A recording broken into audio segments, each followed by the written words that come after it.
Hi, hello, welcome. My name is not important, and so is yours. And from the title and the thumbnail, you probably know what I'm gonna talk about, but I'm gonna give you the rundown anyway. So, was I wrong about D'Angelo and Palestine? Short answer is no. Long answer is also no. I have a dog now. She's a cutie, but she's a little bit rowdy. Anyway, so what I wanted to talk about is the fact. So what I wanted to talk about is the fact that a lot of people were calling me stupid for defending Palestine and not D'Angelo Wallace, which is like first of all wild because I'm defending people who are going through genocide and not a guy who's making like probably like a lot of money off of YouTube videos. And I understand like he's still a person, and first and foremost, like I am not taking away from the personhood of D'Angelo Wallace.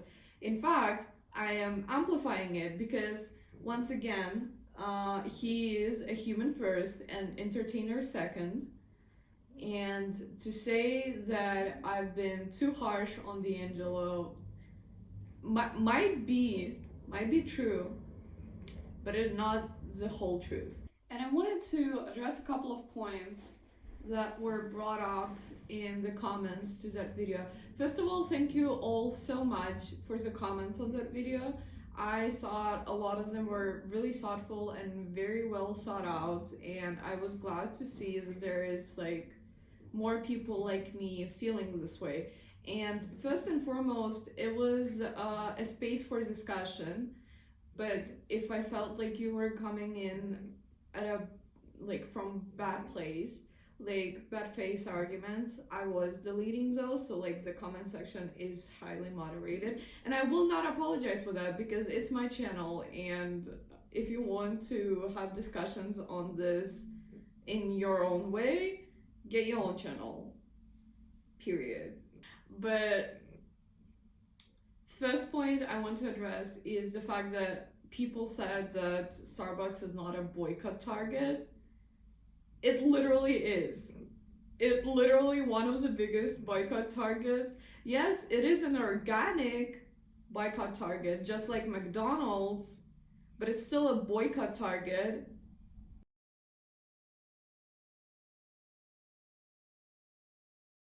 And those boycotts really did tank a lot of Starbucks revenue, especially for 2023, and now it continues in 2024. And it's almost the,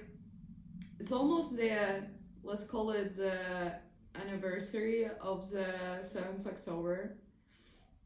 And yeah, like Starbucks is tanking not only because of the boycotts, but the boycotts started this kind of movement of why do we need overpriced coffee from a huge company when we can support local brands that aren't supporting genocide. And another point I want to address, this one I didn't delete, unlike other like very unhinged comments.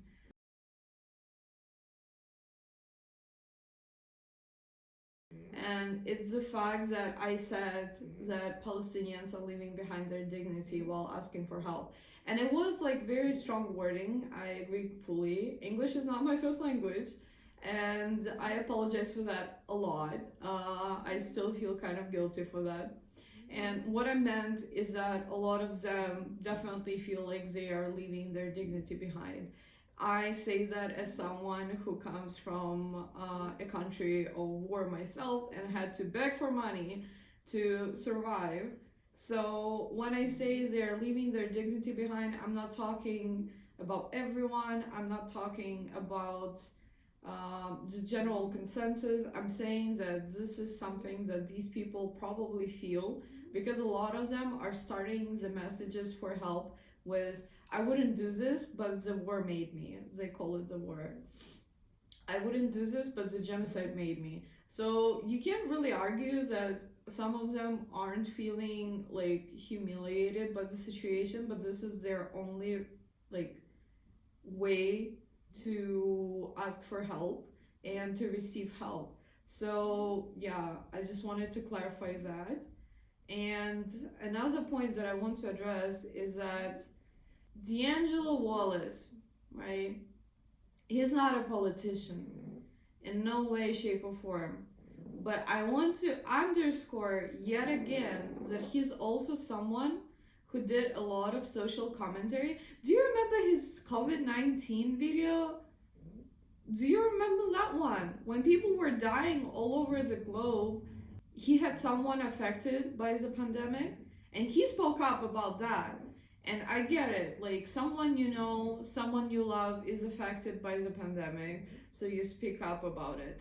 But can't you speak up about other things too? Like, you have a huge platform, you have millions of reach, you get so many views on every video. Like, he is consistently pulling in like tens of thousands of views, like, no, hundreds of thousands of views, right? So for him to do at least one video, at least one shout out on Palestine is gonna turn things around. This is why we're asking celebrities to speak up about it. It's not a vapid thing. This is something, this is how the activism happens. We are all activists by just like the fact that we are humans, we have empathy, and we actually want other people to be safe, to have their basic necessities taken care of. And it's just wild that people are like, you don't have to speak up about Palestine because this is not something you do. Stick to political commentary. How does that make sense? How is he makes political commentary. He does. You can't say otherwise. He does social, he does political commentary. And not to touch on topic of Palestine, twice, especially in the Disney video where Gal Gadot was involved. And if you don't know what Gal Gadot did, watch my other video, because it's insane to say that he doesn't have to speak up. And I want to touch also on the topic of performative activism, because what I'm doing is not performative action. It's actually something I do on daily basis. I go to protests, I go to like different things that are happening for Palestine, and I'm supporting like people in my life who are pro-Palestinian with their content and with their activism. One of my friends, you can actually see her works here. This is one of them, and this is another one of them. You probably can't see what this picture says, but it says, if you are empathetic towards Ukraine, but don't, I don't remember specifically what it says, but it basically says, if you are empathetic to Ukraine, but not to Palestine, your activism is rooted in white supremacy.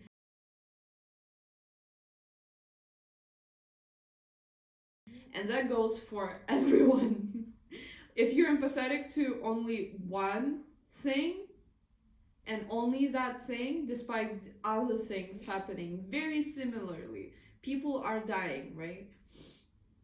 You are rooting your activism in white supremacy. It's just true. And shout out to my friend, and I'm gonna link her Instagram down below. You can go and support her. She is Roma, and she will appreciate your support. Yes. But not only do I do things on daily basis, I am donating. I am like supporting people. If you know me on Instagram, you also know that you can see my name under almost every other Palestinian video, because I'm commenting, I'm resharing, I'm promoting their pleas, because that's how activism is. And just because I wanted to do a video on D'Angelo and Palestine doesn't mean I am performative activist. My activism goes way beyond this video, and you can't tell me like I am a performative activism. And even if it was just one video, even if I was just doing like one video on D'Angelo and Palestine, that's not performative activism. I really want him to speak up because I know of his reach. Because I understand that the reach he has can help people. And I understand that this is something that can help a lot of people. And this is not performative. I don't want him to say, I support Palestine. That's something he already said. My main problem is that he didn't do anything with it. He is the one doing performative activism. So if you're mad at me, you should be mad at him, first and foremost. And once again, I don't want anyone mad at him because I don't think it's like very supportive. It's very useful. I think that aggressive conversations about this is not doing much justice to the topic. I think we have to meet each other halfway. But there is a line. And there is a line I draw where you say you support Palestine, but you don't do anything for Palestine. Because then you're just lying, kind of. Maybe he's doing something in his personal lives that supports Palestine. And I heard someone say that he did like a stream for Palestine, but I couldn't find anything about it. So I want to just hear at least once from him that he did something for Palestine. And then I will believe him. But before that, I think he's doing performative activism.